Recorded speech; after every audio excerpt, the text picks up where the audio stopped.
Carte sur table. Une émission proposée par Hype FM.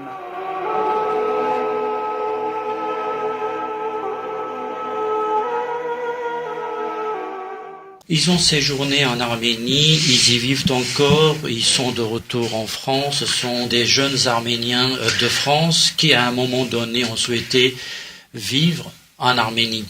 Dans ce quart sur table, nous en accueillons quelques-uns dans nos studios. Nous discuterons avec d'autres par téléphone pour évoquer les motivations, les raisons de départ, mais surtout les expériences, émotions, déceptions, découvertes, rencontres, tout ce qu'on peut voir en quelques mois en Arménie. Bonjour à tous mes invités autour de cette table.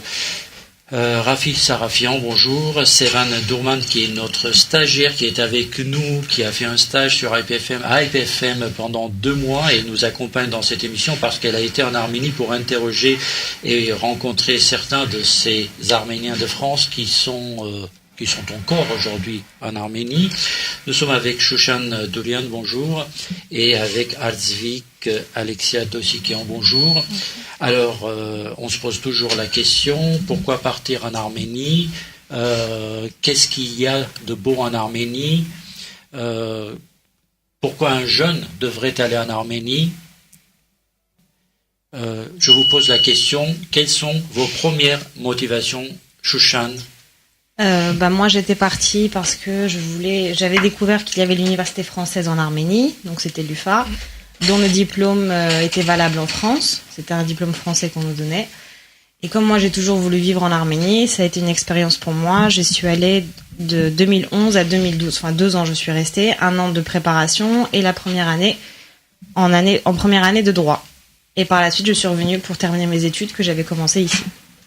Et est-ce qu'on peut dire que c'était une expérience enrichissante pour une jeune fille qui part, pas pour la première fois en Arménie, parce que vous connaissez très bien l'Arménie. Oui, j'y vais plusieurs fois par an. Non, c'était enrichissant dans le sens où c'était un autre aspect de l'Arménie que je découvrais. C'était pas les vacances que je passais 1 mois entre jeunes à sortir, faire la fête, etc. Je vivais vraiment avec les gens sur place et j'ai vraiment découvert la mentalité, les bons côtés, les mauvais côtés. Alors, on va en parler de ces bons et mauvais côtés.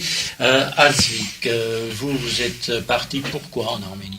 Alors j'avais un stage d'université à faire et je me suis dit que c'était l'occasion idéale de faire mon stage en Arménie et de découvrir l'Arménie professionnelle, on va dire, qui est différente de l'Arménie que je connaissais, l'Arménie de vacances, l'Arménie familiale. Et j'ai pas du tout été déçue. J'ai trouvé que cette expérience était plus que satisfaisante.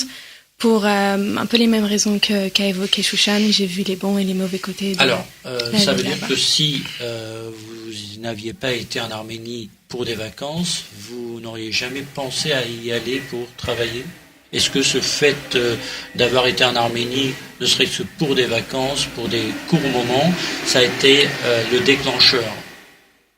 Je pense qu'à un moment ou un autre, j'aurais voulu, il y aurait une volonté de ma part de partir en Arménie et de voir ce côté. Mais du coup, c'est une occasion qui s'est présentée dans ma vie et c'est pour ça que j'ai fait l'effort et le pas d'y aller. Mais je pense vraiment que j'y serais allée à un moment ou un autre. Parce que j'en avais besoin. Rafi, vous êtes un peu plus âgé que Shushan et Artsvik. Pourquoi un jeune, vous êtes dans la vie associative peut-être, vous êtes imprégné par des discussions autour de l'Arménie. Qu'est-ce qui fait que un jeune Arménien de France, comme vous, à un moment donné, se dit, bon, les vacances c'est une chose, mais je veux aller là-bas. Pourquoi ? Alors moi, j'étais en Arménie en 2004. J'étais volontaire pour une campagne humanitaire de l'association de la Connexion. Et j'ai rencontré pendant cette campagne la directrice de l'association qui s'appelle Birthright Armenia, donc en arménien Tebi Hike, qui était venue nous proposer à nous volontaires qui étaient déjà en Arménie pour l'année d'après de devenir les premiers volontaires entre guillemets français d'origine arménienne de son association, qui est une association un peu, on va dire un peu ombrelle d'autres associations qui proposent du volontariat mais sur du long terme, du moyen long terme, donc au minimum 8 semaines jusqu'à plusieurs années en Arménie. Voilà, donc c'est ce concept-là qui m'a plu. Et donc l'année d'après, en 2005, j'ai décidé de partir en Arménie au cours de l'été, avec un but initial qui était de valider un petit peu, comme Alexia, un stage universitaire. Donc à l'époque, je faisais des études de biochimie et je devais travailler au laboratoire d'analyse de la brasserie Kotaïk, qui se trouve dans la ville d'Abovian. Et ça s'est pas fait. Et ça s'est pas fait, voilà. L'Arménie, oui, c'est vrai qu'il y a un des points de l'Arménie, c'est souvent un peu une aventure. On planifie beaucoup de choses et puis il vaut mieux être pragmatique. Et donc j'ai profité d'être sur place pour changer le but de mon volontariat. Et je suis, grâce à une amie qui faisait son stage au musée du génocide arménien à Yerevan, j'ai commencé à faire du volontariat pour ce musée-là, pour faire les traductions des panneaux à l'intérieur du musée de l'Arménie orientale vers le français. Voilà.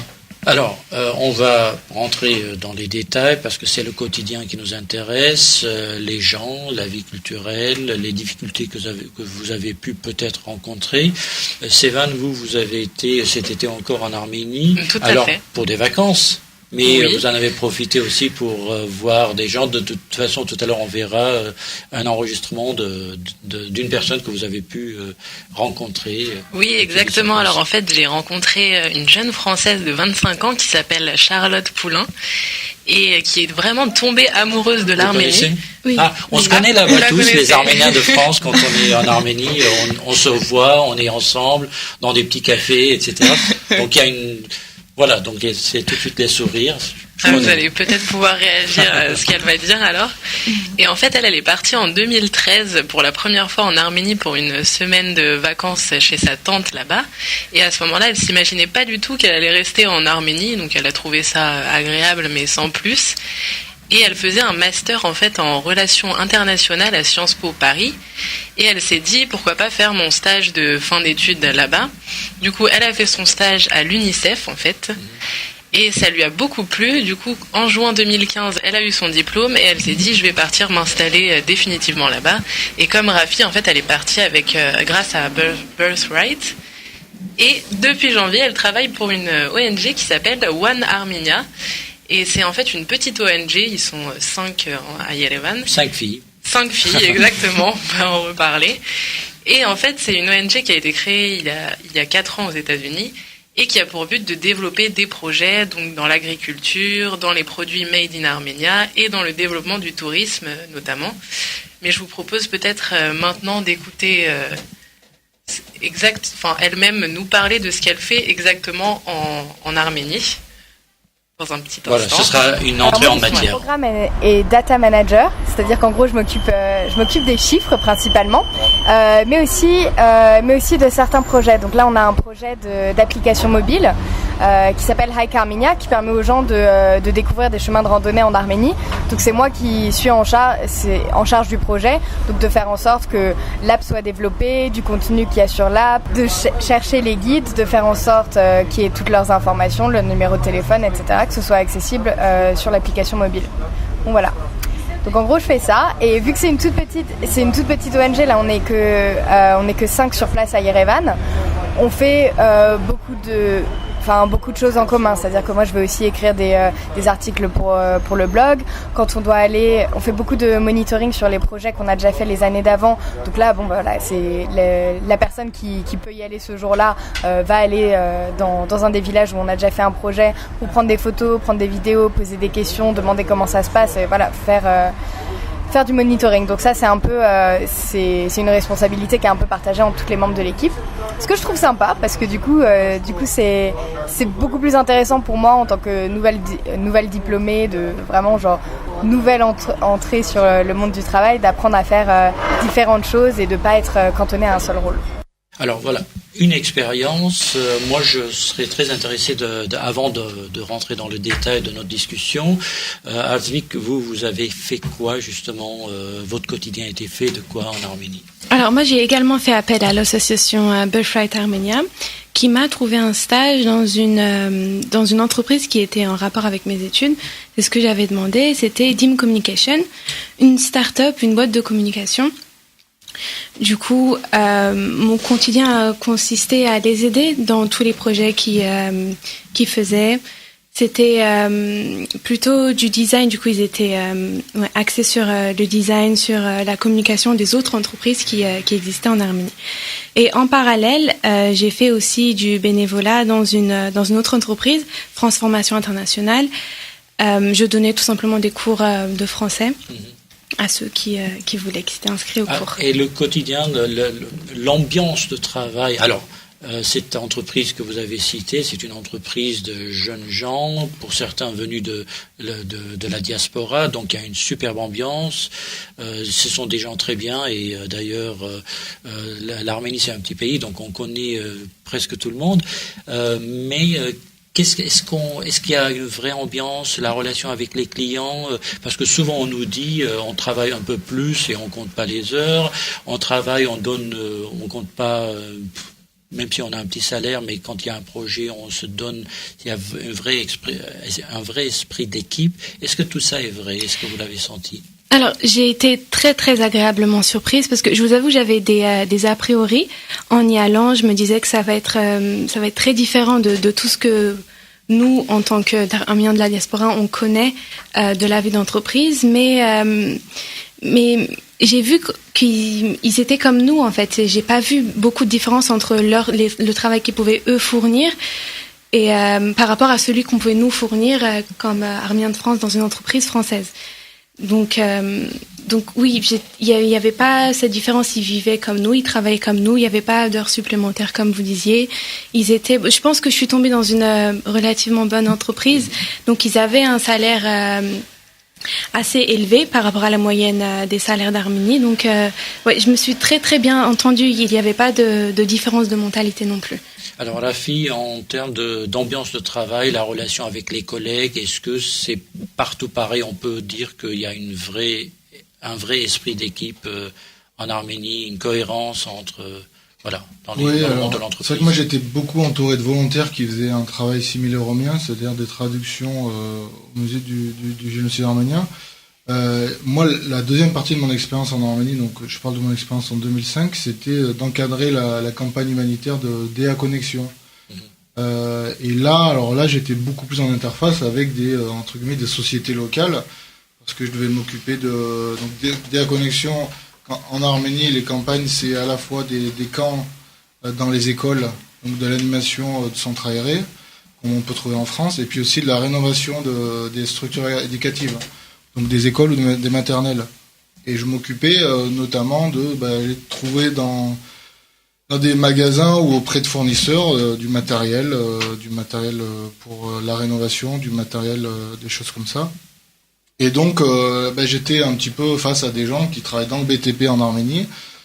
Et c'est un peu comme en France, hein, moi qui est étudiant, travaille dans le BTP, c'est une relation très directe, qui peut être un peu dure. Il faut négocier des prix, il faut pas se tromper de personne. Mais en fait, je rejoins Alexia dans ce qu'elle disait. En fait, finalement, quand on commence à travailler, on se rend compte que les gens sont, les gens dans le travail, il y a des gens qui sont plutôt qui travaillent bien, travaillent moins bien. Après, il faut connaître les caractères des gens, avoir un petit peu d'intuitivité, et puis ça se passe bien. Alors, Shoshana, si je vous pose la question, quels sont pour vous, pour un jeune, les atouts de l'Arménie? Pour un jeune de France? Oui, pour un jeune de France. En tant que membre de la diaspora, je dirais découvrir la mentalité, une autre que celle de France, au niveau culturel aussi. Et c'est quoi cet autre? En quoi c'est différent? Ils ont plus par exemple, au niveau de la mentalité, c'est plus une mentalité orientale, c'est très extrême. Par exemple, les jeunes qui sont là-bas aujourd'hui, ce sont des jeunes qui sont divisés en deux. Soit ce sont des jeunes qui préfèrent rester renfermés dans leur mentalité, rester dans le pays, ne pas voir autre chose. Ou c'est un autre extrême, ce sont des jeunes qui font tout pour sortir du pays. Alors que nous, par exemple, en France, comme c'est plutôt multiculturel, pour nous, ça ne nous gêne pas d'aller faire une expérience là-bas, rester 1 semaine, 2 semaines, 1 mois, 2 mois ou plus, et revenir ici. Là-bas, ça sera vraiment où ils restent, où ils sortent. Il n'y a pas de juste milieu, en fait. Et vous avez rencontré beaucoup de jeunes qui veulent absolument partir? Par exemple, à l'université où moi j'étais, au niveau pourcentage, je dirais que c'était l'université française, oui, absolument.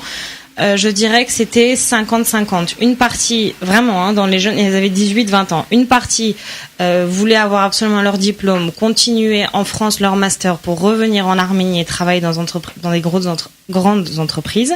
Et une autre partie voulait avoir leur diplôme, continuer leur master en France et sortir du pays. C'était vraiment 50-50.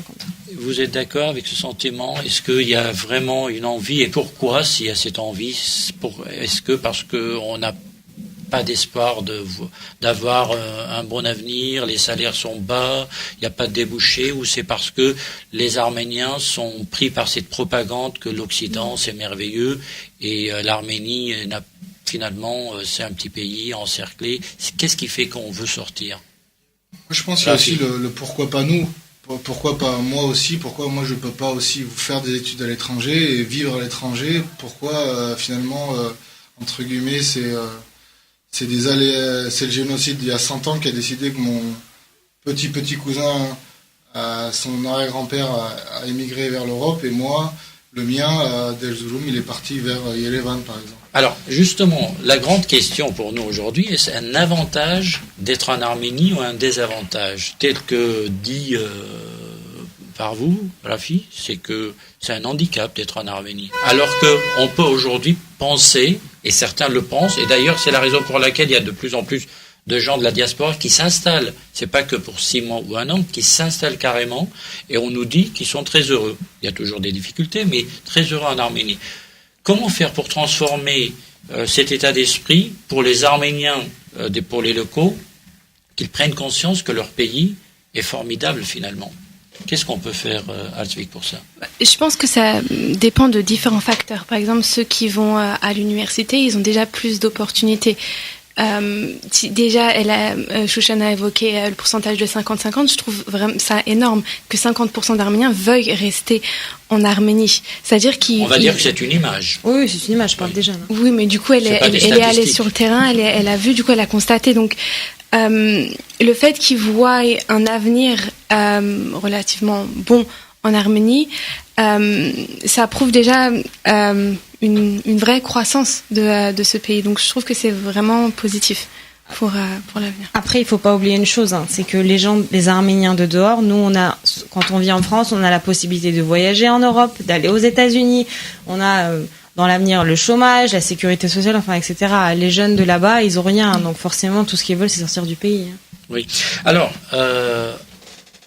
la vie culturelle, c'est très important. On dit que l'opéra, les clubs de jazz, il y a plein de choses. Mais est-ce qu'il y a des choses aussi pour les jeunes, ou c'est que pour les personnes? Enfin, l'opéra, c'est aussi pour les jeunes, mais les clubs de jazz on s'entend. Aussi, c'est pour les jeunes. Oui, pourquoi pas. Mais bon, les jeunes cherchent encore autre chose. Est-ce que ce qu'on a en France, je ne sais pas ce qu'on a en France, j'ai plus votre âge, est-ce que ce qu'on a en France, on l'a aussi en Arménie? Qu'est-ce qu'on cherche en Arménie quand on est jeune? Qu'est-ce qu'on y voit? Comment les jeunes passent les soirées ensemble? Quelles activités ont-ils? Shushan? La vie nocturne de Paris, c'est-à-dire les discothèques, les bars à vin, les clubs de jazz comme vous l'avez dit, les concerts en plein air l'été, des festivals de musique aussi. Ça. Absolument. Oui. Là, en octobre, il va y avoir un festival de jazz, par exemple. Et on s'ennuie pas en Arménie? Non. Où on se dit, je sais plus où aller. C'est plutôt le contraire. C'est trop de choix et c'est compliqué de choisir. En général, quand on est convié le soir, plutôt en fin de semaine, pour les gens qui travaillent.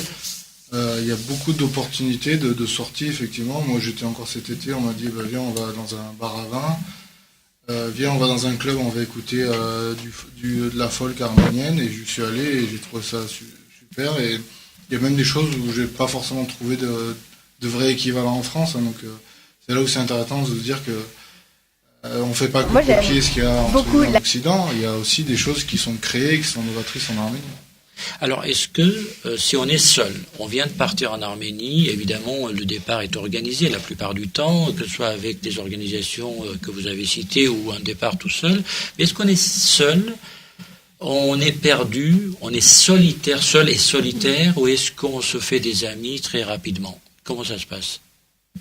Alors, Rafi? Oui, alors en général, nos profils intriguent un peu les gens. C'est pour ça que finalement, de toute façon, on va avoir des interactions avec les gens. Ensuite, c'est vrai que ces interactions, il faut ensuite les transformer comme on veut. Hein. Mais en général, ça se passe bien. Et donc les gens nous posent des questions régulièrement. Pourquoi vous êtes ici? Qu'est-ce que vous faites? Et quand les gens comprennent un petit peu notre démarche, puis voilà, quand on a des affinités, on se fait très rapidement des amis sur place. Et même ce qui est intéressant quand on est à Yerevan, de toute nationalité, parce que Yerevan c'est quand même une ville qui est très cosmopolite.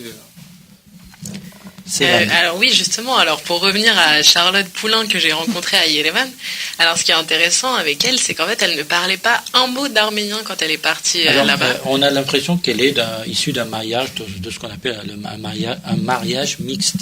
Bah, tout à fait, en fait son père est français et sa mère est née en Arménie soviétique mais est venue en France à l'âge de 8 ans. Donc en fait elle n'a pas du tout baigné dans la culture arménienne. Donc du coup elle découvrait un peu quand elle est partie, elle a pris des cours d'arménien et de russe et aujourd'hui elle se débrouille plutôt bien. Pour l'avoir entendu parler en arménien, j'étais agréablement surprise. Et en fait elle est restée là-bas parce qu'il y a vraiment certains points de la vie à Yerevan et en Arménie en général qui lui plaisent particulièrement. Moi j'aime beaucoup la taille de Yerevan. Je pense que c'est un facteur majeur pour lequel je suis arrivée ici, c'est-à-dire que pour moi Paris c'était trop grand. J'en avais marre de passer 2 heures par jour dans les transports. Vu que c'est grand, t'as moins le temps de faire des choses, t'es obligé de tout prévoir à l'avance. Même pour des choses aussi simples que prendre un café, voir un ami, tout le monde te donne rendez-vous 3 semaines à l'avance. En Arménie, c'est beaucoup plus facile. Enfin, en Arménie, à Yerevan, parce que le centre c'est tout petit, tu marches d'un bout à l'autre en 20 minutes. Et moi, ça me convient très bien. C'est-à-dire que de marcher 5 minutes pour aller au travail, je trouve que c'est l'idéal. C'est vraiment le genre de quotidien qui me plaît. Donc vraiment, voilà, la taille, ça me plaît beaucoup. Le climat, c'est super. De avril à fin octobre, moi, je suis vraiment dans mon élément. J'adore quand il fait chaud, je suis très contente. Le rythme de vie, tout simplement. Moi, je trouve que 10h30, c'est une heure super pour commencer le travail. Même s'il faut travailler un petit peu plus tard le soir, ça me convient beaucoup mieux que de commencer à 9h. Donc voilà, donc en général, le rythme de vie, le climat, ça me plaît bien. Les gens, c'est vraiment cool, je trouve. Il y a vraiment une chaleur chez les gens. Difficile de trouver ailleurs, c'est-à-dire que il y a un peu les deux, c'est-à-dire qu'il y a des gens qui se disent bon d'accord, t'es une touriste ou t'es une spiorkahaï, qui vont pas vraiment, voilà, ils vont pas vraiment avoir envie de parler avec toi, ils vont se dire genre elle fait n'importe quoi, elle marche toute seule dans la rue à minuit, qu'est-ce qu'elle fait? Donc il y a ce côté-là, et puis il y a aussi le côté qu'à partir du moment où tu commences à leur parler arménien, tu leur dis genre moi j'habite ici parce que j'aime beaucoup l'Arménie. Alors là, mais c'est vraiment ils sont très très contents et c'est fou. Et ça, bon, c'est un truc qui en même temps moi ça me rend un petit peu triste, paradoxalement. Les gens ont parfois cette réaction quand je leur dis que j'habite ici, que j'ai choisi de venir ici depuis la France. Ils me disent mais pourquoi? Mais la France c'est beaucoup mieux, l'Arménie il n'y a rien à faire, on veut tous partir. C'est un peu triste quoi. Et donc voilà, ça c'est un petit peu le corollaire. Ils sont contents que tu viennes, mais en même temps ils comprennent pas. Ils pensent que t'es un petit peu folle, pourquoi tu vas faire ça? Alors qu'en fait, bon, chaque pays a ses avantages et ses inconvénients. Concrètement, voilà, il y a beaucoup de choses à changer en Arménie, mais je sais pas, moi j'ai l'impression que ça va vers le mieux. Je sais que tout le monde ne partage pas cette analyse, mais je pense qu'entre l'Arménie il y a 15 ans et l'Arménie aujourd'hui, il y a quand même, voilà, il y a plus de personnes qui sont sorties de la pauvreté, il y a plus de personnes qui ont accédé à un niveau de vie décent. Donc voilà, moi je pense que on va vers le mieux. Et c'est mon côté optimiste. Alors on voit que Charlotte a bien résumé plein de sujets, même si on n'est pas d'accord peut-être sur tout. Mais... Apparemment, Chouchan n'est pas d'accord sur le rythme de vie. Non, je disais juste que peut-être qu'elle commence à 10h30, mais moi je peux vous garantir qu'à Erevan, vous sortez à 8h30, tout le monde va au travail, les bus sont pleins, les métros sont pleins.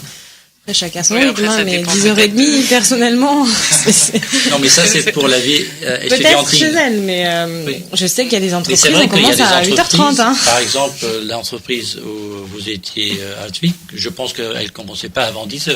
Parce que c'est le style d'entreprise qui commence tard, mais qui termine très très tard aussi. Oui, je pense que c'est la politique de l'entreprise. Du coup, moi, dans l'entreprise dans laquelle j'étais, les horaires étaient flexibles. Donc, les employés venaient à l'heure qu'ils voulaient et partaient à l'heure qu'ils voulaient. C'est bien l'Arménie. C'est génial, je m'y reconnais. Hein. À condition qu'ils remplissent le quota de 8 heures. 8 heures par jour. Alors, elle nous parlait, Sévan, de Charlotte, elle nous parlait de cette taille de Yerevan, et c'est quand même, on est tous d'accord, déjà en tant que touriste, mais vous êtes d'accord, c'est tout petit, c'est vrai que c'est tout petit, là, c'est un petit pays, c'est une petite ville, c'est le centre-ville qui est tout petit, mais il y a tout dedans. Rafi. Ah oui, effectivement, déjà, c'est une ville à taille humaine, quand on dit taille humaine, ça veut dire qu'on peut pratiquement tout faire à pied. C'est-à-dire les 2 heures qu'on perd entre Arnouville et Paris pour aller travailler tous les jours, Yerevan nous les gagne les 2 heures. Mais là, vous parlez du centre, hein, parce qu'au niveau superficie, vous savez qu'Yerevan est plus grand que Paris. C'est vrai. Oui, mais on parle du centre-centre. Du centre-centre. C'est vrai, vous avez raison. Ouais. Non, c'est vrai qu'on a tendance à oublier, Yerevan, c'est pas que Bétouan, il y a d'autres districts. On a le regard toujours du touriste qui voit Yerevan, le centre. Vous avez raison. Alors, le rythme, on a parlé, mais le climat, on va pas dire que c'est l'élément le plus important pour choisir de partir ou pas partir en Arménie, mais elle a raison, pendant 6 mois, c'est pas mal. Oui, c'est agréable de voir le soleil quand on se lève le matin et la petite brise en soirée, mais l'Arménie connaît des hivers rudes. Je suis pas allée en hiver, mais Chouchan peut témoigner, il fait très très froid. Mais c'est supportable parce que c'est sec. À Paris, c'est humide, donc c'est insupportable. Ouais. Qu'est-ce qu'elle nous dit d'autre Elle nous a aussi parlé Charlotte. des gens, que les gens sont très hospitaliers, donc peut-être que vous pouvez réagir par rapport à ça. Alors moi, donc je vais peut-être revenir sur mes expériences de campagne humanitaire qui étaient du coup dans des villages à la fois en Arménie et au Karabakh. Et c'est vrai quand on parle d'hospitalité, alors les villages en Arménie en général c'est assez pauvre, même très pauvre. Disons que ces gens survivent, ils ont leur lopin de terre, ils ont leurs quelques moutons, leurs quelques vaches et ils survivent. Et malgré ça, malgré cette vie au jour le jour pratiquement, quand les gens vous rencontrent, ils sont prêts à égorger un des 3 moutons qu'ils ont pour vous faire un festival parce qu'ils vous ont rencontré dans la rue, ils ne vous connaissent même pas, mais ils veulent vous faire la plus grande hospitalité, et ça c'est bouleversant. Alors nous avons en ligne avec nous un autre jeune qui est parti de France, Guillaume Duval. Guillaume, bonjour.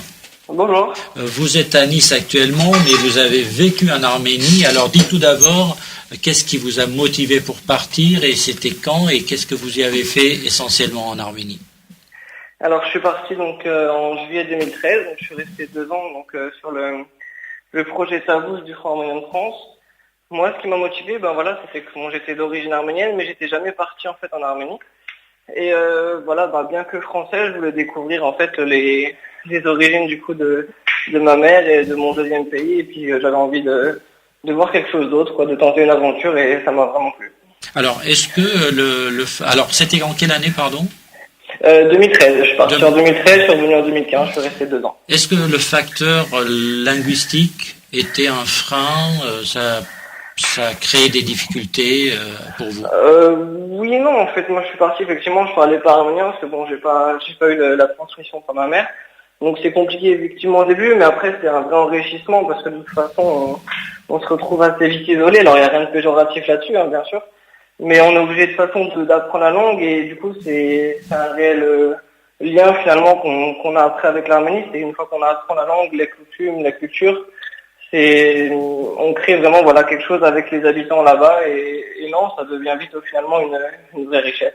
Alors, quels sont les atouts de l'Arménie? Qu'est-ce que, en tant que jeune Arménien parti de France, il prend? C'est-à-dire qu'en termes d'enrichissement personnel, intellectuel, culturel, est-ce qu'on mûrit en passant une période en Arménie comme ça? Oui, bien sûr. Moi, je suis parti, effectivement, j'avais 21 ans, donc bon, bien que l'adolescence soit passée, ça reste quand même très jeune. L'avantage, finalement, je dirais, de l'Arménie, c'est qu'il y a très peu de volontaires encore en Arménie, surtout sur des longues périodes. Donc, finalement, c'est vrai que les gens là-bas sont assez réceptifs et sont tout de suite, en fait, vite surpris de voir des Européens, enfin, en particulier des Français, même d'origine arménienne, en fait, venir dans le pays. Là-bas, le volontariat, c'est quelque chose qui n'est pas forcément très encore répandu. Donc, c'est vrai que c'est un vrai enrichissement. Moi, ça m'a vraiment apporté, du coup, par rapport à mon jeune âge de l'époque, un vrai regard, en fait, différent sur la vie en général et sur l'Arménie quand même. Alors justement, Guillaume, vous avez été dans le Davouch, Rafi nous parlait des régions tout à l'heure. Est-ce que on sent, on sait qu'il y a une différence entre la capitale et les régions? Quelle est cette différence sur le plan humain, sur le plan du développement et aussi le sentiment des locaux dans les provinces, dans les malles, à être un peu mis peut-être à l'écart, à avoir peut-être moins de possibilités de développement et donc forcément un avenir pas très rassurant pour certains. Oui. C'est vrai qu'il y a, moi c'est ce que je dis toujours, il y a vraiment deux Arménies, quoi. Il y a l'Arménie de la capitale à Yerevan et puis l'autre Arménie, c'est, je dirais, plus rurale. C'est vrai que la différence, c'est qu'elle se voit tout de suite au niveau de la capitale. Vous avez des infrastructures qui sont développées ou qui commencent à l'être, en tout cas par l'administration là-bas. Les gens maintenant dans les villages, notamment dans le Tagouche pour ma part, c'est vrai qu'ils ont ce sentiment d'être un peu abandonnés. Donc parce que justement l'État, je dirais, ne vient pas jusque dans le Tagouche pour financer, je sais pas, des routes, des infrastructures. C'est souvent l'œuvre en fait de la Banque mondiale, du FMI ou des organisations comme le Front arménien de France. Donc c'est vrai qu'en fait finalement s'il n'y a pas un soutien, je dirais un peu plus privé que public, c'est vrai que c'est compliqué. Les gens là-bas se sentent vite démunis et pour la plupart partent en Russie de toute façon. Donc ils ont très peu de perspectives d'avenir, c'est vrai. Alors nous savons qu'on en parlait tout à l'heure à Yerevan, il y a une activité culturelle très intense, très riche dans une superficie assez limitée. Donc c'est très intéressant pour à la fois les touristes que pour les habitants de la capitale, mais dans les régions, on nous parle beaucoup d'émotions quand on est dans les régions, alors oui. Quand on va à la rencontre des gens, la nature qui est parfois très très belle, mais que font les gens sur le plan culturel? Est-ce qu'on est démuni de toute infrastructure, théâtre, ciné, etc.?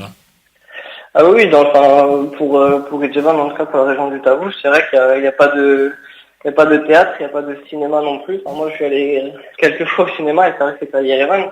Il y a vraiment pas d'activité culturelle soutenue, quoi. C'est vraiment aux gens là-bas qui ont envie de pratiquer un instrument, ce qui s'est en plus un petit peu perdu, justement. Ils vont pratiquer, de même, quoi, mais il n'y a pas vraiment d'association, de club de rencontres, par exemple. C'est vraiment un petit peu le chacun pour soi, malheureusement, quoi. C'est pas faute qu'ils ne veulent pas, c'est parce que vraiment il n'y a pas de, je dirais, vu le contexte en fait local, tout ce qui est associatif et culturel passe tout ce qui est après vital comme le développement, donc forcément c'est un petit peu abandonné de ce côté-là aussi. Est-ce que vous encouragez des jeunes, évidemment on est tous là à encourager les jeunes et les moins jeunes de partir en Arménie, d'y vivre, de s'y installer ou de passer des vacances au moins, mais partir dans ces régions, vous avez été dans le Davouch, il y a encore des régions qui sont beaucoup plus éloignées, beaucoup plus frontalières, enfin le Davouch l'est aussi. Est-ce que en y allant, on peut, je reviens à la même question, est-ce qu'on s'enrichit, est-ce qu'on vit des émotions, des expériences humaines, ou finalement on s'ennuie très vite? Non, il y a vraiment pas. Il y a vraiment pas d'ennui. Après, c'est comme toute aventure. Il y a des moments où on se sentira un petit peu plus isolé que d'autres, mais c'est vrai qu'en Arménie, dans le fin fond de l'Arménie, si je puis dire, il y a toujours une richesse finalement, des habitants là-bas sur place. Il y a, pour nous, les Arméniens de France, pour les Français d'origine arménienne, c'est vrai qu'il y a aussi une vraie chance en fait de pouvoir se retrouver, parce que bien qu'on soit français, on a des racines quand même d'Arménie, et c'est vrai que du coup on arrive en se retrouvant là-bas, en s'expliquant des choses qu'on n'imaginait pas sur notre propre façon d'être. Donc non, moi je conseille vraiment à tous les Arméniens qui peuvent donner un petit peu de leur temps, quelques mois, quelques semaines, si possible 1 an voire plus, de partir. Et je le conseille même à des Français qui ne sont pas d'origine, quoi. Il y a vraiment quelque chose à faire là-bas, quoi. Donc voilà. Alors restez en ligne avec nous. Je pose la même question par rapport à ce que vient d'évoquer Guillaume, c'est-à-dire il y a aussi un côté patriote, le fait de vouloir aller en Arménie, de s'engager, de connaître son pays. Est-ce que Shoshan, Rafi, Arzvik, vous aviez aussi non seulement d'aller découvrir un pays, où bon, finalement c'est le pays de nos ancêtres, bon, pourquoi pas, je passe un petit moment, où il y a derrière tout ça une envie d'inciter les autres jeunes aussi, peut-être de s'installer parce que il faut remplir ce pays, il faut renforcer ce pays, il faut penser à son avenir, et son avenir, c'est aussi ça passe par notre participation à nous. Est-ce que il y a cette philosophie ou cet accent politique pour développer l'Arménie par le fait d'y aller? Arzvik. On peut penser que nous, en tant qu'Arméniens de la diaspora, c'est un peu notre devoir d'ouvrir le chemin, d'y aller, et de montrer l'exemple aux générations futures. Donc, je pense que si on a l'opportunité, si on a l'occasion d'y aller, il faut vraiment y aller. Alors bien sûr, on a des obligations d'études ou professionnelles ou familiales, mais si vraiment, comme il a dit, si même quelques semaines, quelques mois, ou si on peut 1 an, c'est vraiment utile. Rafi, est-ce que vous avez songé à vous installer vous n'avez pas été seulement pour cette expérience en 2015, 2005, vous y êtes allé une dizaine de fois. Oui, alors moi c'est un peu particulier parce que au cours de mon expérience en 2005, j'ai rencontré à l'époque ma future femme, qui était elle-même volontaire dans la même association. Et donc pour moi forcément l'Arménie il y avait au-delà du fait que c'était le pays de mes origines, c'est là où j'ai rencontré ma femme. Donc il fallait que j'y retourne aussi. Maintenant on a des enfants, en plus on y retourne avec nos enfants pour leur expliquer aussi notre histoire à nous. Mais s'installer, est-ce que ça vous est passé par l'esprit? Oui, en 2011 on était prêts à partir parce que j'avais eu une opportunité professionnelle très intéressante. Et c'est important de le dire aussi, c'est pour des jeunes Arméniens de France, il y a des grandes entreprises en Arménie, de taille moyenne et de grandes entreprises. Ça peut être des groupes internationaux comme des groupes arméniens qui se développent, qui veulent, qui cherchent, qui sont à la recherche de jeunes qui ont un lien avec le pays ou qui sont intéressés par le pays et qui ont une expérience en Europe ou à l'étranger. Et donc, du point de vue purement, entre guillemets, opportunistique, je suis jeune, je veux faire une carrière, aller en Arménie quelques années, ça peut s'inscrire dans un plan de carrière. C'est au-delà même du patriotisme, au-delà de tout ça, voilà. On peut aussi considérer les choses comme ça aussi en étant pragmatique.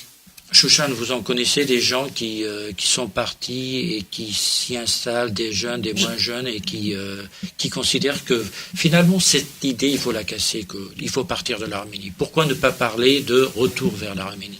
Je connais déjà beaucoup de jeunes de Paris qui sont maintenant depuis quelques années, qui habitent là-bas et qui s'y sentent très très bien. Moi-même personnellement, je m'y sens mieux là-bas qu'ici, en Arménie. Pour quelle raison? C'est plus familier, c'est beaucoup plus tranquille, c'est plus calme, il n'y a pas de pression, il n'y a pas tellement de stress, alors que les conditions de vie sont sont pas tellement bonnes en comparaison à Paris, mais on est beaucoup plus tranquille en Arménie. Il n'y a pas tellement de stress, c'est plus chaleureux, on va dire. Voilà, c'est plus chaleureux. Et puis d'un point de vue travail, oui, c'est sûr que si on pouvait donner l'exemple. C'est-à-dire qu'il y a des gens qui quittent, par exemple, Paris pour s'installer dans le sud, pour avoir une autre qualité de vie. Moi, j'ai quitté pour aller en Arménie. Voilà. Moi, j'ai quitté, je suis restée 2 ans. Et puis par la suite, oui, j'y retournerai sans problème pour y habiter. Alors, Guillaume, vous, après cette expérience, est-ce que vous pensez justement répéter cette expérience et pourquoi pas vous installer, ou c'est quelque chose, c'était une parenthèse, c'est terminé? Ah non, c'est pas terminé du tout. Enfin, moi, pour être honnête, justement, j'avais la volonté de rester, en fait. Je voulais pas forcément rentrer en France, hein, bien que ça me dérange pas. En fait, je suis revenu juste pour prendre mes études parce que, si vous voulez, j'ai eu une belle expérience là-bas de 2 ans et en fait, j'avais que le bac, si vous voulez. Donc, je suis revenu mettre un diplôme sur mon expérience, en fait, et j'ai vraiment là le projet, dès que j'ai fini mon master, de repartir là-bas, quoi. J'ai vraiment envie de concrétiser l'essai, quoi, si je peux dire. Après, si vous me permettez, j'aimerais juste rajouter un petit point. Parce que c'est vrai que du coup, on parle de qu'est-ce que ça nous apporte à nous, enfin, Français d'origine arménienne, etc., pour les volontaires. Mais c'est vrai qu'il faut aussi, je pense, insister, parce que c'est d'abord un échange, en fait. Il y a aussi vraiment quelque chose que l'Arménie peut nous transmettre, ou que nous, on peut transmettre à l'Arménie. Ça, c'est vraiment important parce que je pense que c'est vrai que là-bas, il y a une réelle demande, en fait, des Arméniens, enfin, de plus en plus, justement, que des volontaires de tous bords, il y a aussi beaucoup d'Américains en Arménie, viennent justement aider le pays pour justement un petit peu montrer la voie, pour amorcer quelque chose, que c'est vrai que c'est compliqué pour les jeunes là-bas. Et de plus en plus, il y a des associations, il y a des regroupements, en fait, de jeunes là-bas pour parler, pour amorcer quelque chose. Donc je pense que c'est intéressant aussi, ce point de vue-là, c'est qu'il y a une demande réelle là-bas de volontaires venus de l'extérieur. Merci Guillaume pour votre participation à cette émission. Merci à vous. C'était très important de révéler donc toutes ces expériences. Il y en a plein. Nous sommes quelques-uns autour de cette table aujourd'hui et par téléphone, mais il y a beaucoup de jeunes qui ont des choses à nous raconter. Il y a même des personnes qui partent pour une année sabbatique en Arménie et qui font une activité de photographie, rentrent dans une organisation pour faire du bénévolat à mi-temps. Mais bon, on passe quand même un très bon moment dans ce pays. Nous devons parler aussi, en tant que jeune, de relations fille-garçon, pourquoi pas. Et quand on est jeune garçon ou jeune fille, quand on va, non pas pour 1 ou 2 semaines, mais pour une grande période comme ça, 6 mois, forcément, on se dit, mais comment sont les jeunes Arméniens d'Arménie? Est-ce qu'ils sont fréquentables? Est-ce qu'ils sont beaux? Est-ce qu'on peut nouer des relations affectives? Rafi peut peut-être nous donner des conseils, vu qu'il a trouvé sa femme là-bas. Ouais, alors en plus, moi, c'était un petit peu improbable parce que, en fait, ma femme finissait son volontariat de son côté. Et moi, je démarrais le mien, donc en fait, on s'est vu que 3 jours en Arménie. Et donc, ça a été assez court mais intense, voilà. Oui. Mais elle venait des États-Unis et en fait finalement j'ai pas rencontré une locale, ça aurait pu être le cas d'ailleurs, hein, c'était aussi une volontaire. Hein. Et vous l'avez ramenée en France. Ouais, j'ai eu les bons arguments. Mais ça s'appelle un échec pour l'Arménie, c'est-à-dire vous vous êtes retrouvé en France, en Arménie, pour en repartir et de la déraciner des États-Unis, en fait pas pour l'Arménie. En tout cas, elle s'est rapprochée de l'Arménie. Quelque part. Ah, ça c'est voilà. Bien, oui. C'est-à-dire qu'aujourd'hui, c'est beaucoup plus pratique pour nous d'aller en Arménie que si on habitait aux États-Unis. Mais ce sujet est important. Est-ce que aujourd'hui, il y a 15 ans, on se disait, les jeunes garçons en Arménie sont tous habillés en noir, la tête aux pieds, et puis ils sont mal rasés. Nous les filles, on veut pas être dragués parce que. Alors, toutes ces questions se posent, Alsvik. Est-ce que il y a des tentatives d'approcher cette Arménienne qui vient de la diaspora et pourquoi pas probablement repartir avec elle en France? J'ai plus du tout, du coup, moi, la vision de que vous avez évoqué de l'Arménien qui s'habille toujours en noir. Ah, ça a changé. Oui. On peut être d'accord là-dessus. Ouais, il y a une nouvelle génération en fait qui s'est construite, qui se cultive, qui va à l'université. Donc il y a la facilité de la langue aussi pour ceux qui parlent pas arménien. Il y a une grande majorité qui parle anglais ou il y en a qui apprennent le français du coup à l'université française. Donc il y a cette facilité et pourquoi pas l'opportunité de créer des affinités avec les Arméniens de là-bas, oui. Bien sûr. Et alors, Rafi, vous êtes mariée, on ne peut pas évoquer avec vous les jeunes filles, mais bon, les filles, elles sont très jolies aujourd'hui, contrairement à l'époque où elles ne savaient pas encore, elles n'avaient pas vu le monde extérieur, et c'était unicolore, alors qu'aujourd'hui, on s'habille très bien, on s'occupe les filles arméniennes s'occupent très bien d'elles-mêmes, peut-être beaucoup plus que les Françaises, non ?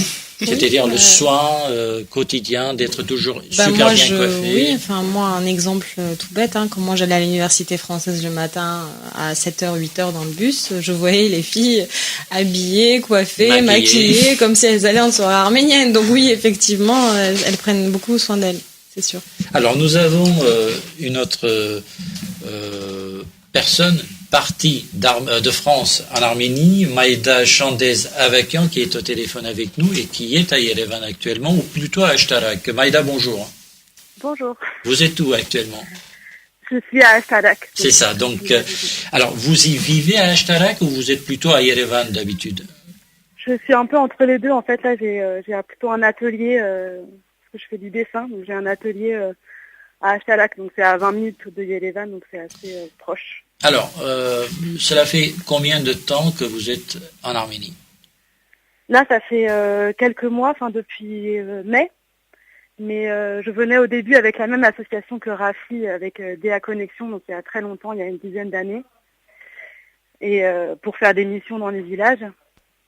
Et après, petit à petit, donc j'ai pris l'habitude de venir pour des séjours plus ou moins longs, selon les époques. Alors, même question, pourquoi ce retour et pourquoi rester plus longtemps? Quels sont les projets, quels sont vos projets? Et à partir de là, qu'est-ce qui fait que vous avez envie d'y retourner au-delà de vos propres, on va dire, projets perso? En fait, au début, donc je partais dans ces villages avec cette association, on partait un mois, donc c'était en même temps très riche et en même temps c'était par exemple trop court pour apprendre l'arménien. Et donc il y a 2-3 ans, j'ai décidé de revenir parce que j'étais assez énervée à chaque fois de pas parler. Donc je suis revenue en me disant que j'allais rester un peu plus longtemps pour apprendre justement, et finalement je suis restée 1 an et demi. Et après c'était un peu les opportunités. Après j'ai été volontaire aussi dans des associations à Chouchi, notamment au Karabakh. Et après c'était selon les projets. Moi j'ai toujours rencontré des gens très intéressants, des associations qui ont fait que il y a différents projets j'ai fait donner des ateliers avec des enfants de marionnettes ou de films d'animation, et ça c'était aussi des choses que j'aurais pas forcément pu faire en France, où j'ai pas eu l'opportunité de les faire en France, et en Arménie c'était assez c'est intéressant sous plein d'aspects de passer plus de temps ici et d'apprendre la langue et de rencontrer les gens et aussi je pense d'être dans une dynamique de travail ici, que ce soit du volontariat ou du travail. On n'est pas du tout dans la même relation quand on est en train de travailler sur un projet avec les gens. Alors justement, dit comme ça, pour ceux qui n'ont jamais été en Arménie, qui n'ont jamais travaillé avec les Arméniens sur place, ça n'est pas très clair. Qu'est-ce qui fait cette différence? Qu'est-ce qui fait que c'est agréable, c'est dynamique, il y a une relation différente avec les gens sur place? Comment vous l'expliquez? Je pense qu'il y a déjà pas mal de choses que vous avez dit au début de l'émission. Il y a une qualité de vie qui est très agréable. Je pense que les gens moi je trouve que les gens sont assez bienveillants et que c'est une qualité qui manque souvent en France, par exemple à Paris. Mais après, je pense que c'est aussi simplement le hasard des rencontres. On peut faire des rencontres, rencontrer des gens avec qui on aime travailler à Paris ou à Yerevan après, ou dans d'autres petites villes. Mais je pense que cette bienveillance-là, elle fait que, qu'il y a un plaisir, je pense, qui est réciproque de travailler ensemble, mais peut-être ça pourrait exister dans d'autres pays du monde. C'est pas forcément lié uniquement à l'Arménie, mais je pense qu'en tout cas, il y a des vrais petits endroits où on peut monter des projets super intéressants. Alors justement, tout à l'heure nous parlions de la taille de Yerevan. On disait que le centre-ville c'est trop petit et donc il y a tout dans ce petit espace, mais Yerevan c'est plus grand que Paris, c'est ce que vous nous disiez, Chouchan.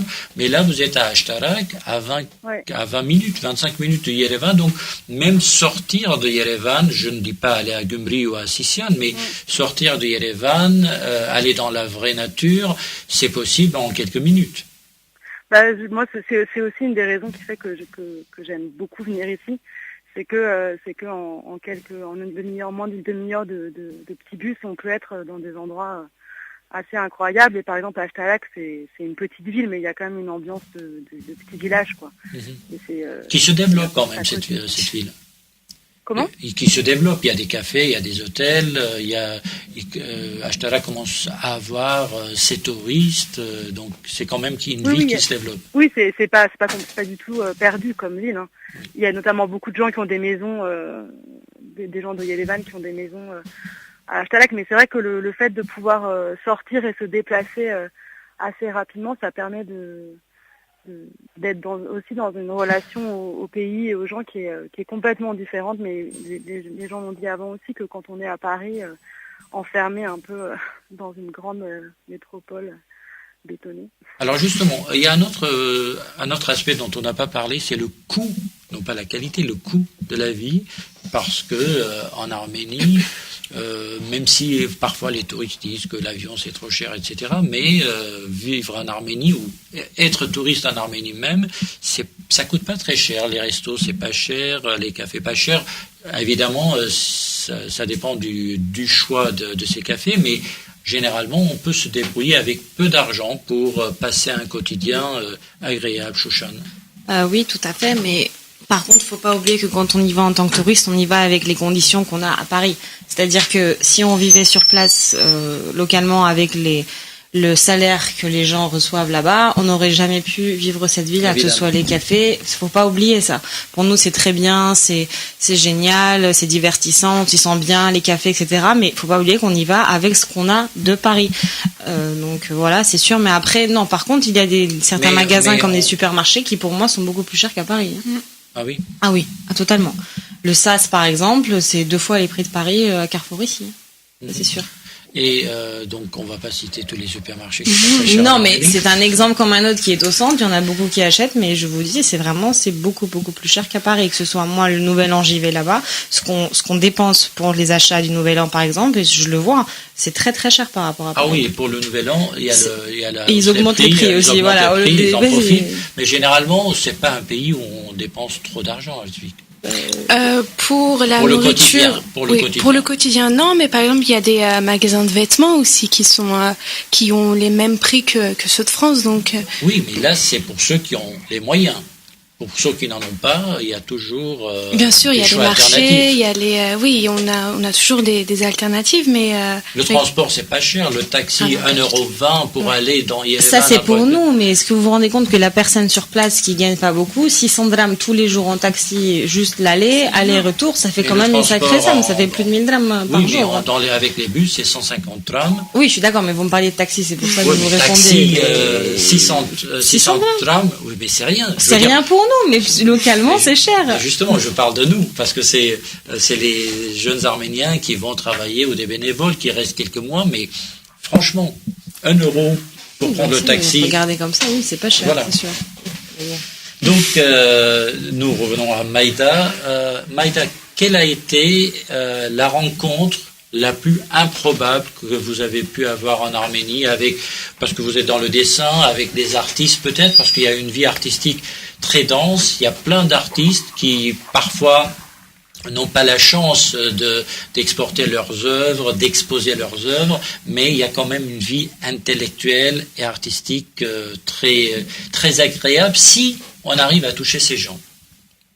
Oui, après justement, je pense que le fait de rester justement longtemps, ça permet petit à petit de rencontrer les gens qu'on rencontrerait jamais en restant même 1 mois ou 2 mois. Et oui, il y a plein de gens. Moi, je trouve qu'ils ont vraiment il y a beaucoup de musiciens, je trouve qui font un travail très intéressant. Moi, j'ai aussi rencontré des gens qui font du théâtre d'ombre, par exemple. J'avais pas du tout imaginer qu'il puisse y avoir, rencontrer par exemple ces gens-là en Arménie. C'est des gens qui font et du théâtre d'ombre et qui sont aussi, qui sont cavaliers, qui font des excursions à cheval dans les villages pour montrer leur théâtre d'ombre. Par exemple, ça c'est des choses. Je pense que c'est par le fait de rester longtemps ici qu'on peut apercevoir ce genre de personnes et et ça aussi, je pense que c'est des choses qui sont assez rares et je pense pas que vous trouvez ces gens-là, par exemple, qui ont aussi un rapport très fort à leur folklore, à leur histoire, à leur chant, à leur danse. Et c'est des choses qui sont assez typiques, je pense aussi de l'Arménie. Donc ça, c'est des choses. Mais je pense que c'est enfin moi, plus je reste longtemps, plus je découvre aussi des choses comme ça assez surprenantes. Surprenante, comme quoi? Comment? Surprenante comme quoi, par exemple? Non, mais par exemple, ces gens qui, il y a des artistes, voilà, qui font ce travail-là avec du théâtre d'ombre, avec des chants, avec des chevaux, qui vont dans des villages. C'est des choses dont j'avais pas entendu parler, par exemple, avant de passer du temps ici. Il y a des peintres qui ont des projets super intéressants, mais voilà aussi, il faut prendre le temps de les rencontrer. Les musiciens, c'est pareil. Du coup, c'est toutes ces choses-là qu'on découvre en restant plus longtemps, en prenant le temps aussi de rester un peu. Merci, merci Maïda. Chandez Avakian. Donc vous, c'est votre maman qui est arménienne? Oui, voilà. Donc on voit quand même avec Guillaume Duval aussi tout à l'heure que il y a des jeunes issus de mariages mixtes et qui ont cette vocation, l'envie d'aller en Arménie découvrir leurs racines. Merci beaucoup Maïda. Merci. Donc nous enchaînons avec Ashot Papazian. Ashot, bonjour. Bonjour. Merci d'être avec nous. Vous êtes en Arménie. Je sais que vous aussi, votre maman est française, votre papa est arménien. Alors, racontez-nous d'abord votre motivation. Pourquoi vous êtes parti en Arménie? En fait, le tout début, donc c'est 2010 en fait, où je cherchais un moyen de partir de France pour juste faire du volontariat à l'étranger, quoi. Et avec le service volontaire européen. Et en fait, je suis tombé sur la liste des pays. J'ai vu l'Arménie. Je me suis dit, s'il y a un pays où ça a du sens pour moi d'aller, c'est l'Arménie, puisque j'avais surtout envie d'apprendre l'arménien, que je connaissais pas du tout. Et du coup, en recherchant un petit peu, j'ai trouvé, comme on en a parlé déjà, Birthright Armenia, d'Epi Hike, qui est, à mon avis, la meilleure organisation pour faire du volontariat en Arménie et surtout pour s'imprégner vraiment, quoi. Pas pour venir pour 2 semaines ou 2 mois, mais vraiment pour... moi, je l'ai fait pour 1 an, en fait. Donc, du coup, ça m'a permis vraiment de planter des racines, puisqu'en fait, j'ai fait du volontariat au musée Paradjanov pendant 6 mois, et ensuite à Chouchi, à l'Institut Nalegativ. Et voilà, en fait, ça m'a permis d'apprendre l'arménien avec des cours, de m'imprégner de la réalité, des associations, de ce qui se fait avec les forums. Il faut combien de temps pour apprendre l'arménien? Et apprendre l'arménien, c'est quel niveau? Est-ce que dans le quotidien en Arménie, on se débrouille finalement pas mal pour avoir un vocabulaire assez riche? Et donc, il faut combien de temps pour y arriver? Pour se débrouiller à l'oral, je dirais à peu près 5-6 mois. Enfin, moi, j'ai vraiment cravaché, quoi, parce que c'est mon objectif. Pour l'arménien. Et après, dans les interactions au jour le jour, c'est la meilleure école d'arménien, quoi, l'Arménie. On est sur place, il y a juste à parler avec les gens et on apprend, les dialectes. On a 3 millions d'instituteurs, en fait. 3 millions d'instituteurs et après, il faut pas se limiter non plus à la communication par oral, il faut aussi, moi c'est ce que je fais en fait, c'est que je lis la littérature arménienne depuis à peu près 1 an et demi, qu'il faut entretenir aussi le lien avec la langue vraiment littéraire, quoi. Parce que moi, c'est un peu mon combat, c'est de parler arménien vraiment. Donc cela fait combien de temps que vous êtes installé? Vous êtes installé, on peut dire que vous êtes installé, ou il y a un projet de retour en France? Comment ça se passe pour vous? Alors, il n'y a pas du tout de projet de retour. Moi, ça fait à peu près 4 ans que je suis en Arménie. En fait, j'étais 1 an et demi la première fois en Arménie. Après, j'ai passé 1 an en France. Juste le temps de comprendre en fait que la France pour moi c'est du passé et du coup je suis revenu il y a à peu près 3 ans m'installer en Arménie. J'ai travaillé dans un café comme manager, un anti-café en fait qu'on paye à la minute et qui est un lieu un peu alternatif à Yerevan. Et et maintenant en fait je fais des traductions pour le journal Nord Haraj, pour une fondation franco-arménienne aussi. Et moi aussi je suis musicien en fait parallèlement, en fait, j'ai plusieurs groupes et je fais de la batterie, de la guitare, du djembé. Voilà. C'est la vie de bohème, en fait. Vous êtes en train de nous dire que vivre en Arménie, c'est agréable. En fait, c'est, comment dire, si on est intéressé par l'Arménie, par la langue, par la culture, c'est l'idéal, quoi. C'est le meilleur endroit. Et surtout, pour moi, c'est, comment dire, c'est les montagnes d'Arménie, quoi. C'est-à-dire que l'Arménie, pour moi, c'est pas une idée, c'est un endroit sur Terre. Et on peut lire tous les bouquins qu'on veut, on peut écouter toutes les chansons qu'on veut à Boston, Alfortville, etc. Mais pour moi, ça se passe ici, quoi. Être arménien, je sais pas, moi, je me lève, je regarde Ararat, je vois le mont Ara à la Gade, je me dis, je suis au bon endroit, quoi. Pour vivre cette identité-là, c'est le meilleur endroit, quoi. Bah, c'est très émouvant ce que vous dites. Et comment faire, selon vous, pour faire comprendre cette idée à beaucoup de jeunes qui n'imaginent l'Arménie que pour quelques petites vacances? C'est juste une idée. Et aller vivre en Arménie, ça peut être vraiment une sorte de destinée.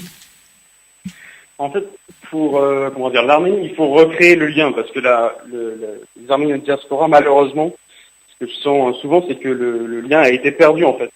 Soit à cause du temps qui a passé, soit à cause des nouvelles de l'Arménie qu'on lit et qui sont pas positives généralement.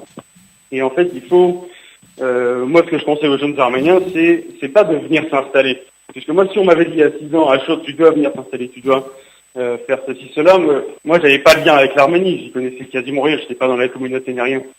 Et en fait, avec cette organisation, donc Birthright Armenia, ça m'a permis de, c'était la meilleure introduction, la meilleure façon d'apprendre, en fait. Parce que l'Arménie, elle a besoin de gens qui veulent comprendre, qui veulent apprendre ce qui se passe. Parce qu'on peut pas arriver en Arménie en disant, moi je parle l'arménien comme ci, moi je fais les dolmas comme ça.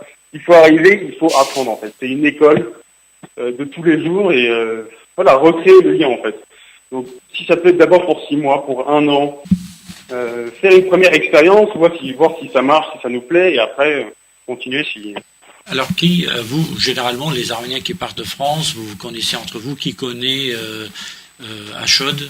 Oui, moi j'ai rencontré Ashod en 2010, juste avant qu'ils partent en Arménie, et je suis très agréablement surpris depuis plusieurs années. Hein. C'est vrai, quand je l'ai rencontré, il parlait pas un mot d'arménien. Et maintenant, c'est moi qui suis un petit peu gêné quand lui me parle en arménien parce qu'il y a des mots que je comprends pas. Donc, je suis très ému par rapport à tout ce qu'il a dit. Ouais. Oui. Alors c'est vrai que c'est une super expérience, mais il y a beaucoup de jeunes, pas forcément que de France, qui s'installent, qui viennent du Liban, des États-Unis, d'Iran ou d'ailleurs, qui s'installent. Est-ce que vous voyez à Ashot que ceux qui s'installent restent définitivement ou au bout d'un certain temps deviennent comme les Arméniens, ceux des Arméniens d'Arménie qui regardent vers l'ouest? Il y a les deux. En fait, le mouvement de répatriation, comme on dit, de retour vers l'Arménie, ça se mesure. Le succès ne se mesure pas sur 2 ans ou 3 ans. En fait, ça se mesure sur la longueur, quoi. Parce qu'il y a beaucoup de gens qui disent je reviens en Arménie, je suis amoureux de l'Arménie, etc. Donc ça c'est super, mais le problème c'est que ça peut être aussi très éphémère, quoi. Donc après il y a des gens qui viennent, qui repartent, et des gens qui restent. C'est un mouvement, c'est perpétuel, quoi. Et c'est ça aussi qui fait la richesse, quoi. C'est qu'il y a toujours des nouveaux gens. Alors est-ce que on peut considérer que vous êtes déjà, ça y est, vous êtes devenu Ayastansi? Non, moi je suis Spulkara. Spulkara. Est-ce que j'ai commencé dans Spulkara YouTube, maintenant c'est Ayastansi. Donc justement, le regard des Arméniens sur place, est-ce qu'ils vous considèrent désormais faisant partie de la population locale, ou vous restez éternellement ce Spulkaraï? Peut-être vous étiez l'étranger au départ, puisque vous ne parliez pas l'arménien. Oui, c'est intéressant comme question. En fait, avec les gens que je connais, je suis complètement intégré, etc. Mais les gens qui ne me connaissent pas, du coup, ils voient ma tête et me disent, mais t'es quoi, t'es allemand, t'es d'autres, parce que j'ai pas une tête arménienne. Vous êtes un peu blond, oui. J'ai les yeux, comme les Artsartis. Mais en fait, c'est intéressant, parce que du coup, comme on est toujours étranger, c'est un challenge tous les jours, en fait, de parler avec les gens. Ça crée des interactions, ça crée pas des conflits, mais ça crée quelque chose, quoi. Alors que par exemple, à Paris, moi, je viens d'ici les Moulineaux. tu peux marcher de Porte de Sèvres à Porte de Charenton, personne va te remarquer, quoi. Tu marches 5 minutes, il se passe quelque chose, quoi. L'Arménie, c'est pour ça que moi que je reste ici, quoi. C'est que c'est le pays des surprises, de l'imprévu, de l'absurde, de l'illogique, mais du coup il se passe des choses, quoi. Et comme, moi je suis en tant qu'artiste, pour moi c'est ça qui est intéressant, c'est qu'il y a de la matière dans le quotidien, en fait. Est-ce que justement, quand vous voyez tous les musiciens qui sont autour de vous, il y a quand même, alors à la fois une frustration pour ceux qui sont très bons de ne pas trouver des producteurs, un marché, comme on dit, et pour ceux, il y a aussi cette chance en même temps, paradoxalement, de pouvoir se produire un peu partout sans trop d'efforts, parce que c'est aussi facile en même temps sur le plan local. Ouais. Ouais, vous avez tout dit en fait dans la question, quoi. Mais il y a beaucoup de gens qui sont déjà partis, beaucoup de très bons musiciens qui sont partis, malheureusement, quoi. Mais les choses se font. Par exemple, là, en fait, la semaine dernière, mon petit frère, qui a 17 ans, qui est un petit génie de la batterie, il est venu me voir pour la première fois. Et j'avais dans l'idée d'organiser un truc, une jam, quelque chose, mais sans vraiment planifier, quoi. Et du coup, en une semaine, ça s'est fait, vraiment, mais involontairement, quasiment un ami qui a montré des vidéos de mon frère à quelqu'un d'autre, et bref, au final, il y a 2 jours, c'est jeudi soir, mon petit frère, il a jammé avec le guitariste de Bambi, le bassiste de Army and Navy Band. C'est juste de la furie, quoi. Et ça s'est fait, les choses se font en Arménie d'une manière qui n'est pas explicable, en fait. C'est ça qui est intéressant, quoi. Alors, il y a de très très bonnes choses, on est d'accord, mais ne parlons pas que de bonnes choses, il y a aussi de mauvaises habitudes. Par exemple, ces rendez-vous qu'on prend rendez-vous pour la semaine prochaine, arrive le moment du rendez-vous, 1 heure plus tôt, on reçoit un coup de fil en disant que Ashot-Jan, Vartan-Jan, on peut remettre ça pour demain alors qu'on s'y était préparé. Chouchan, c'est un peu dans la norme, ça. Oui, il n'y a pas qu'en Arménie, même dans la diaspora, quand on a un rendez-vous avec un Arménien, on dit dîner à 20h, ils viennent à 22h, donc... Aujourd'hui, on avait un invité qui n'est pas venu, par exemple. Ah, voilà. Voilà. Donc, merci Ashot pour cette participation. Merci. Et nous sommes vraiment ravis que vous soyez comme ça installés en Arménie, et ça servira, vous en doutez, d'exemple avec tout ce que vous avez évoqué, l'enthousiasme que vous avez transmis. Ça donne envie de réfléchir. Et retourner. Ça donne envie de réfléchir. Merci beaucoup. Donc voilà, on a parlé de beaucoup de bonnes choses. On a oublié de parler peut-être de la nature, parce que quand même, quand on est en Arménie, on peut rapidement sortir d'Yerevan et un week-end aller dans le nord, un autre week-end dans le sud. Tout à l'heure, donc, Maïda nous disait 20 minutes pour aller à Ashtarak, mais voilà, on peut sortir de ce périmètre du centre-ville de Yerevan et voir la nature qui est quand même assez belle, non ? Vous êtes d'accord ? Oui, tout à fait. Moi, j'étais dans le Tabouche cet été encore, et c'est vrai que à partir du moment où on passe ce tunnel et qu'on arrive à Dilijan, on a l'impression qu'en fait on est passé dans une faille spatio-temporelle, et on arrive dans un autre pays, on voit cette verdure, ces arbres, c'est magnifique, quoi. Alors les filles, est-ce que vous avez senti en Arménie qu'on est dans une société, c'est quand même une société par rapport à l'Europe très ouverte, un peu plus conservatrice. Il y a des mœurs européennes qui sont pas, européennes, pardon, il y a des mœurs, pardon, pas européennes, qui sont pas facilement acceptées.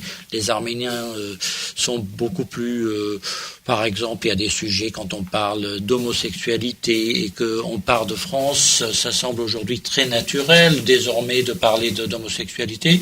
En Arménie, c'est un peu compliqué d'en parler. Vous voyez des sujets tabous encore en Arménie ? Oui, il y a du sujet tabou en Arménie. Il y a toujours en fait cette société qui est un peu sous l'influence du communisme, je dirais, qui est un peu du coup conservative. Il y a toujours la place de la femme dans la société qui est un peu inférieure à celle par rapport qu'on a en France, mais il y a, comme je le disais tout à l'heure, il y a la nouvelle génération qui est un peu plus ouverte, qui est au fait des nouvelles technologies, et du coup ça ouvre les mentalités, donc plus de facilité.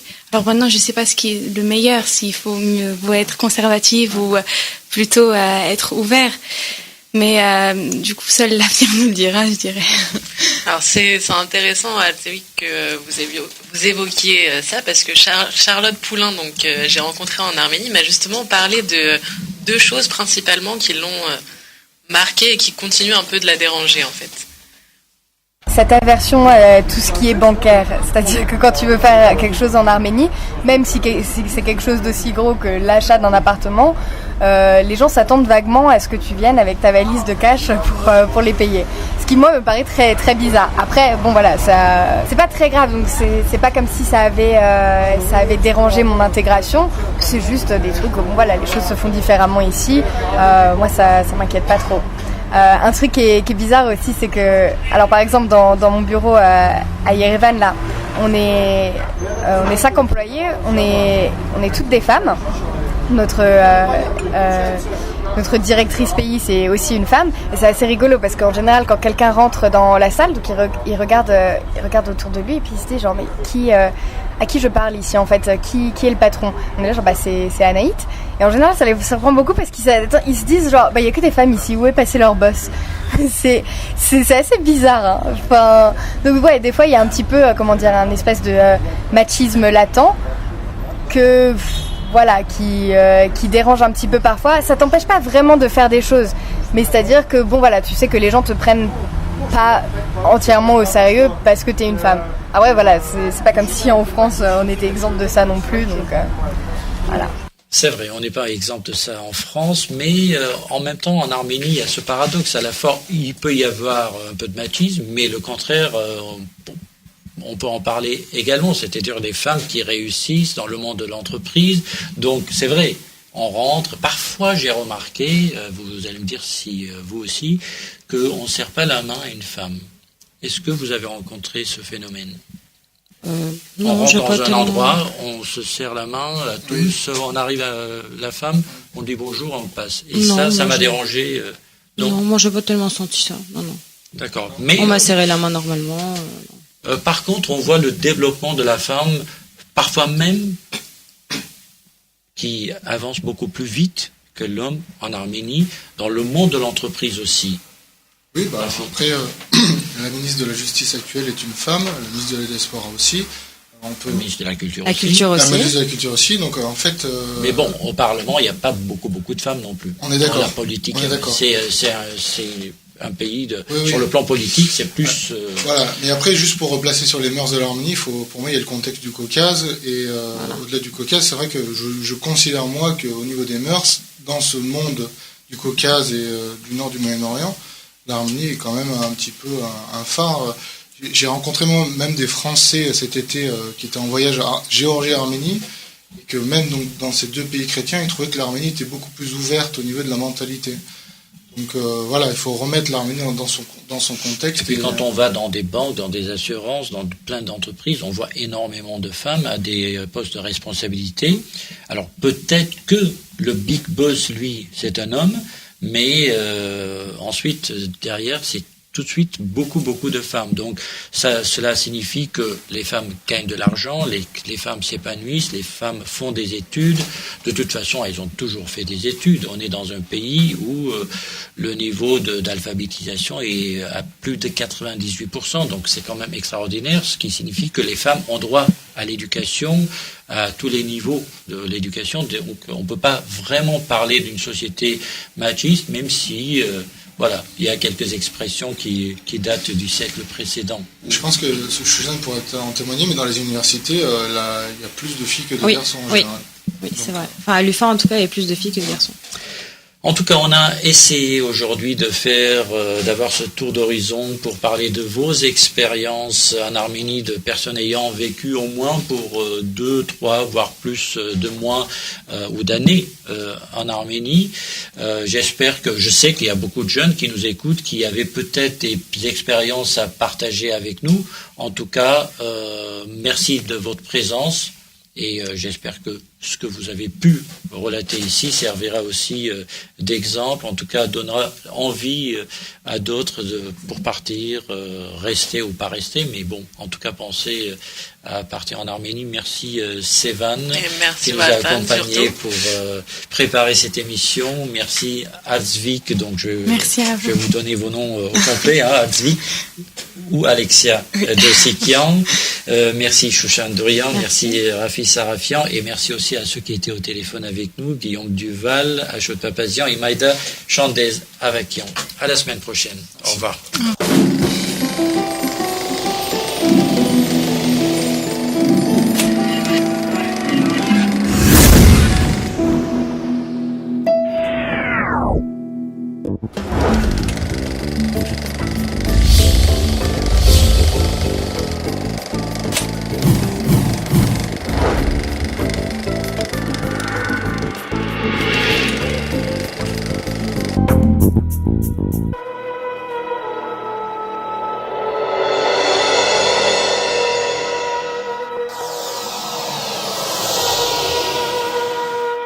Carte sur table. Une émission proposée par Hype FM.